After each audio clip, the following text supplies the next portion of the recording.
Crimson Sin here. Before we get to the review, I want to pay my respects and show you guys all the cool stuff that the Rags team is putting together.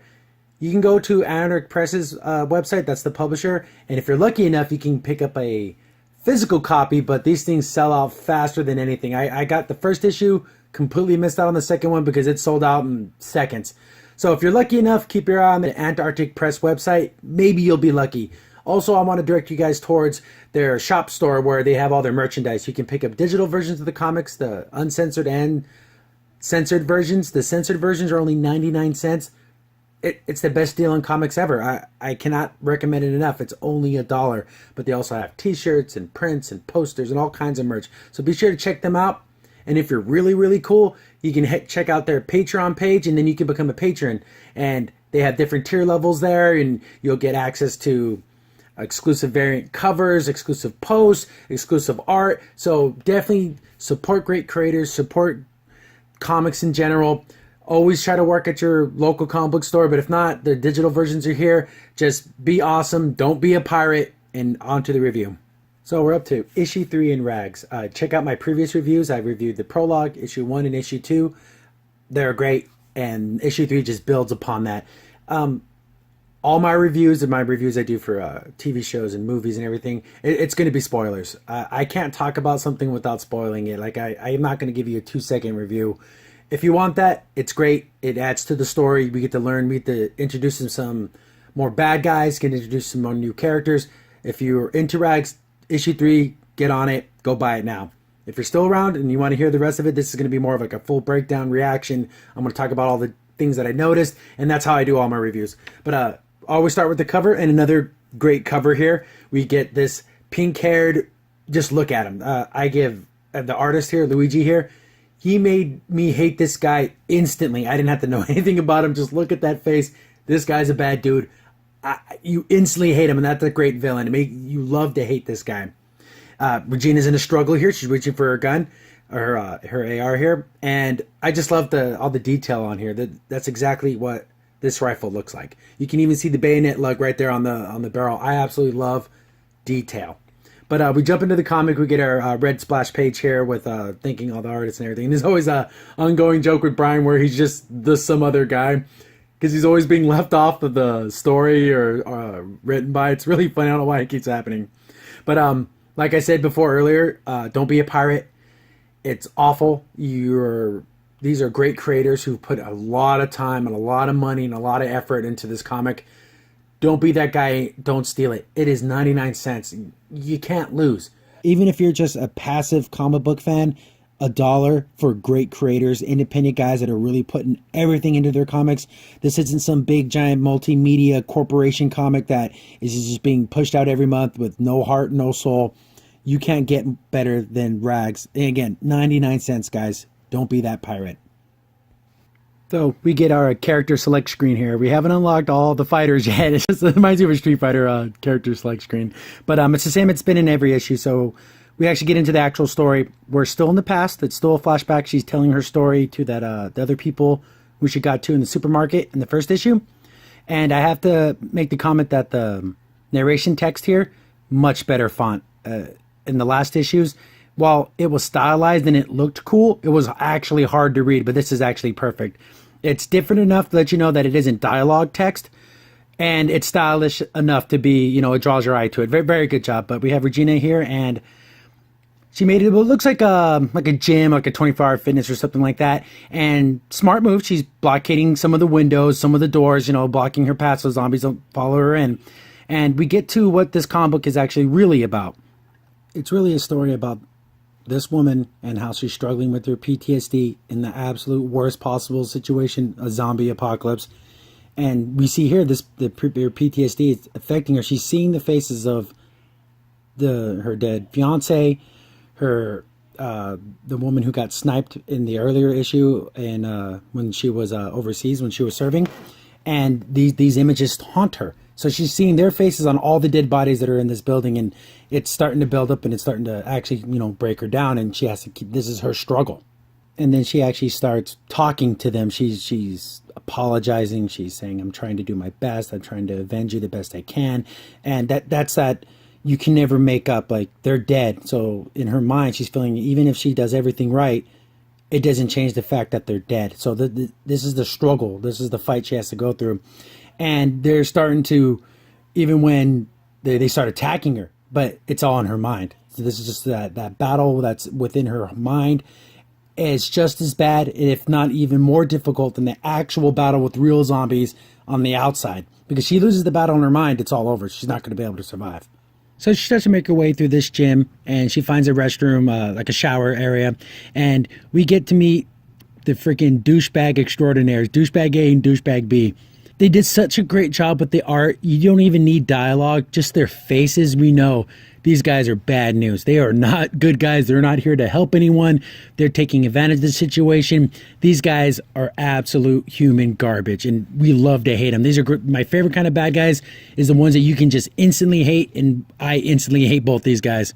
So, like the piece of garbage douchebag that he is, he follows her into the shower, and he sees that she left her rifle out there, and he picks it up, and he calls it a machine gun, even though it's not a machine gun. How it kind of reminds you a lot of how people, every single black rifle is an assault rifle, even though they don't know the difference between semi-automatic and fully automatic and machine guns, and they don't know anything. So he's just like one of those guys. It makes me hate him even more now.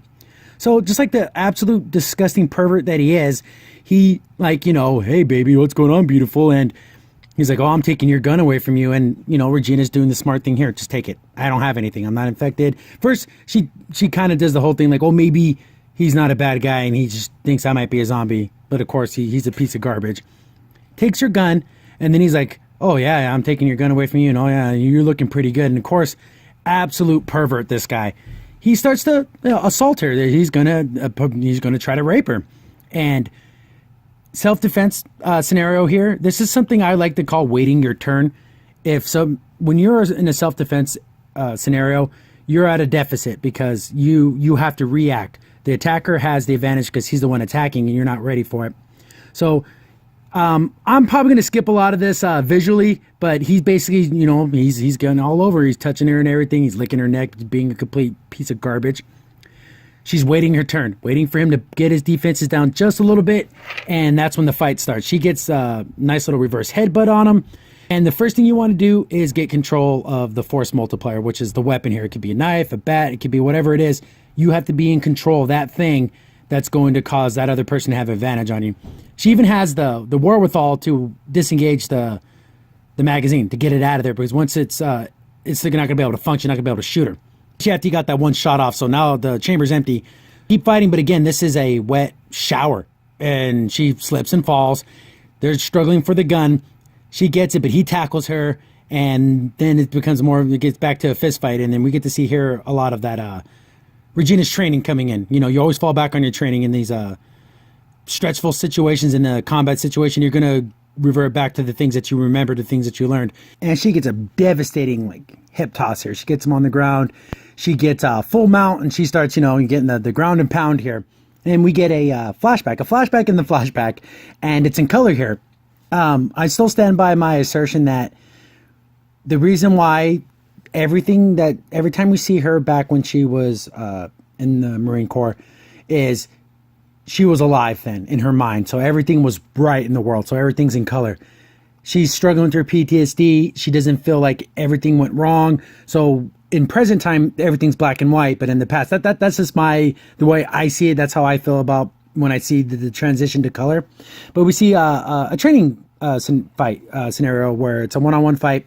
And you got to be able to, you know, you might be down a weapon. You might not be able to have your rifle or your sidearm or a knife. You might have to fight hand to hand. So they're doing some hand to hand training here. So the fight starts, and the other guy. Another cool little thing I noticed here is he trying to go for, like, to overpower her. He's grabbing over her shoulders, but she's kind of grabbing at his forearms. You know, there's nerves in your arms and stuff like that. So I think she's probably trying to get some of that to break his grip. He sneaks up, he gets behind her and tries to get her, like, in a kind of like an under grab, like, but he ends up kind of like groping her boobs. But it's a fight, you know, especially when you're in close quarters. That kind of stuff needs to go out the window. But, you know, it's a training scenario. You know, keep your hands to yourself. You know, that don't be grabbing on her because she's a big busted woman. So that's just what happens. So they break it up and they start up the fight again. And we see that same kind of move. He gets behind her, but this time she's ready for it. She gets him and does that whole hip toss. We have Kier. You see she's getting pissed. She literally, like, the color changes slowly into a red. And funny story, this is what we would always call code red. That's when you, like, go way overboard and it's not training anymore. You're like wanting to kill this dude. Personal story here. I never served in the military, but I did get training, and we had wasn't a scenario like this, but we called it Red Man, where you had to take a couple laps around the gym, do 10 push-ups, and when you got up, you turned around and you had to fight two guys. We were in full headgear, like boxing headgear and everything, and it was I remember when I did it, I just made sure to grab the guy in front of me and throw him into the second guy to keep him separated. But we had one dude. His last name was Brown. It's a very innocuous last name, but it's the point of the story. He kind of went like this. He kind of went berserk, like crazy. And I was kind of pulling him off, and he was still going at it. And Sarge couldn't pull him off. And then we actually had the director had to come down and like get in his face. And he finally stopped, because at that point, if he was going to, you don't do that. Like, all of us didn't know what to do. And from that point on, if someone went like overboard, we called it going Code Brown, named after him. So that was just it kind of reminded me of this situation. But back to the actual story. Regina here just goes, she gets on top of him, and she same kind of scenario. She gets full mount. He is not defending himself at all. They should have called this fight, because he's going to get killed. After about 2 or 3 hits, this guy's probably going to suffer some actual real permanent damage. I want to say, you're finding yourself in a situation and someone has you in full mount like that. You want to close the gap. You want to clinch. Get in there. Grab grab your own wrist behind their back. Don't let them get that full extension on those punches, because, man, you're going to get jacked up.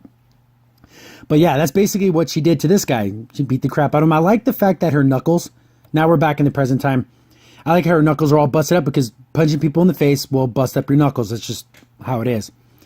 But even I forgot about this, that the blonde dude, even though that fight was so cool and I was so into it, I forgot there was an actual second bad guy here.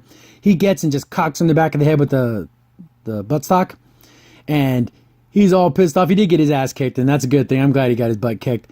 Then she's down, and of course, piece of garbage. He's kicking her while she's down, hits her in the gut, slaps her in the, backhands her in the face, and he steals her ring, her engagement ring, and it's like, this guy can't get any worse, but he wants to hurt her as much as he can, mentally, physically.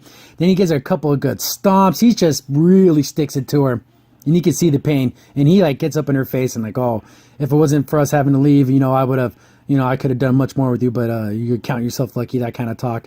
So these guys are awful. They take her gun and they leave behind that other one, the Beretta, the Storm. And you find out why they end up leaving that gun behind, because they didn't know how to work it, because they're morons. We get the aftermath. She's laying there. She lost. She got beat, and she lets out a war like King Leonidas at the end of 300. Bold Leonidas gives testament to our bloodline. His roar is long and loud. Because she lost. It's painful to lose. It's painful to know that this guy, got the best of her, and that sucks. You don't ever want to lose, and she's lucky she's alive. And they're very unlucky that they left her alive, because I can't wait for these two to cross paths again, and there's no way that dude's coming out alive. Regina's, I am hoping she takes care of this guy and gives him exactly what's coming to him. So Regina has, she has to recover. She has to, keep fighting. Got to keep moving. You can't just, one defeat and you're done. So she gets her swimsuit back on. And this is, I like this kind of stuff. I've always been I'm a spiritual guy, and she's starting to do her PTSD, or if the spirits are visiting her and they're kind of showing her where stuff is. Look, pointing like, oh, look, there's some boots over there, some sneakers. And so she finds the gun they left behind, and she's yelling at the spirits she's seeing in her mind, and she's telling them to go F off, stop judging me. But they're like helping her, which is really, really cool. I like that. And she finds out I call it a PCC, pistol caliber carbine. It was one of the first ones. I really liked that Beretta Storm. I always really wanted one, but they always were too expensive and they were very nichey and they're not very modular. You can get a much cheaper AR pattern 9mm, but they've always been a favorite gun of mine. But she knows what she's doing, and this is a California compliant model, where I was actually unaware that you have to crack it open to reload. The magazine is attached. In a normal standard one, you'd be able to drop the mag and just put a fresh one in. This one, it's like part of the actual firearm, and you have to load it internally and then put it back together. Very cumbersome. Doing that under stress, I can't imagine. That'd take a lot of practice, but she knows how to work it. She gets it loaded up and she's on her way. And if you read the prologue, we kind of get right back to where that prologue was. So all these scenes are exactly the same as they were, where she's trying to load up the rifle. She drops one of the rounds. She's rounds limited, so she goes for it. And we just kind of cover that same all that same stuff that was in that issue. So she's fighting her way through some zombies. She's running. And unlike in that first issue, as she's running, she's still seeing a nice little Sailor Moon reference here, but that's funny. Or Chibi, Sailor Moon, their daughter. And she's seeing her fiance. She's seeing, I don't remember if I forgot her name, the woman who got sniped over when she was overseas. And they're like pointing the way, like showing her where to go. I like that. I think that's really cool. I love that, where even though they died and it's a source of all her pain, but they're still like somehow in her mind, if they're spirits or if it's just an hallucination, it's there to help her too. I think that's cool. And, we get to the whole situation where she's running, trying to get back into that little corner store supermarket, and she loses her top and everything. And they're like telling her, hey, go around the back, like these spirits are helping her out. And they're in full color, which is really cool. I like that. The dynamic between black and white, what's in color, it just makes everything pop so much more. But we get to that original scene where she goes around the back and she tries to go in there, and what's his face hits her in the head with the baseball bat. We get that whole scene. And now finally, after all these issues, we are back in present time. So we caught up with everything. We know she's she told her story to that older guy, and he's like, okay, it's these soldiers here, but there's this one guy, I guess he's the leader, the one who's running this whole thing, and he's the biggest douchebag of all time. He's like reading some files, or I don't know, reading the freaking newspaper for all I know. Zombie gets on him. He doesn't even need to look up, and just shoots the zombie. And yeah, what a badass. This guy's super cool. This was the same guy that was chopping off zombie heads when Regina was sneaking around. I'm pretty sure this was the same guy. So this guy's badass. So we get to meet, this is the other character we got to meet at the very, very end. So that's issue 3. I skipped some key panels. I want you to buy this. I want you to pick it up. And again, 99 cents, guys. You can't go wrong. I have paid $3.99 for comics that were just okay. And so you could get the whole entire set of Rags comics for the price of one of the comics from the big two. Seriously. You can't go wrong with a great story, amazing art, just the art alone, but you combine it with great storytelling, a great scenario, everything makes sense. See, how am I trying to articulate this? A lot of people will describe Rags as it's that zombie titty book. Yes, there is nudity. Yes, there are zombies, but it's so much more.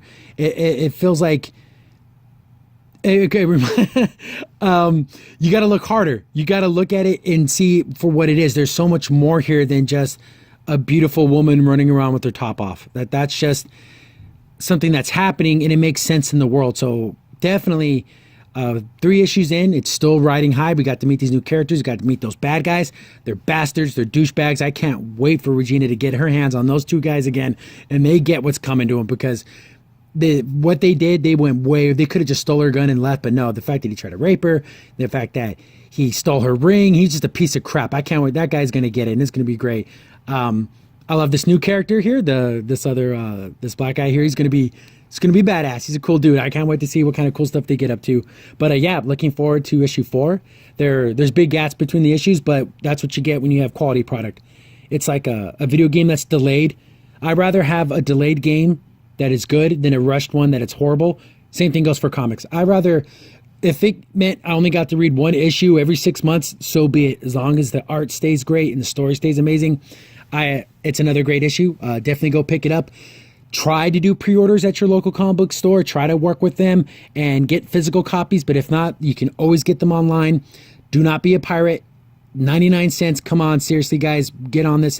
You're supporting a great group of guys. I'll leave all the links in the bottom where you can go get it legitimately. And thanks for watching, guys, and can't wait for the next issue.